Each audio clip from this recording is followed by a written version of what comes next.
जहां पूरे देश में चुनाव प्रचार जोरों पर है, तो वहीं उत्तराखंड के अल्मोड़ा पिथौरागढ़ सीट में भाकपा माले समेत इंडिया गठबंधन के सभी दलों ने प्रत्याशियों के लिए पूरी ताकत झोंक दी है।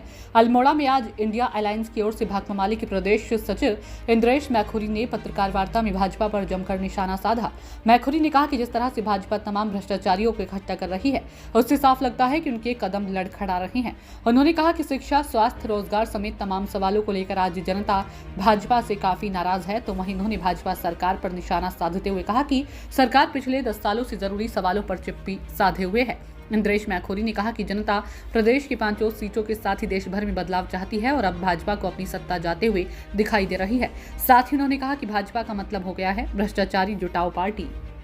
बहुत साफ उत्तराखंड में दिखाई दे रहा है कि लोग बदलाव चाहते हैं और न केवल 5 सीटों पर बल्कि इस पूरे देश के भीतर बदलाव की लहर साफ दिखाई दे रही है। इसीलिए भाजपा नारा भले ही दे रही हो कि वो 400 पार होने वाली है, लेकिन जिस तरह से वो तमाम दलों के भ्रष्टाचारियों को इकट्ठा कर रही है, आज के दिन पर तो लगता है कि बीजेपी का मतलब हो गया है भ्रष्टाचारी जुटाओ पार्टी। तो तमाम जगह का भ्रष्टाचारियों को इकट्ठा अगर वो कर रही है, तो इससे साफ है कि उसके कदम लड़खड़ाए हुए हैं, उसको सत्ता जाती हुई दिखाई दे रही है।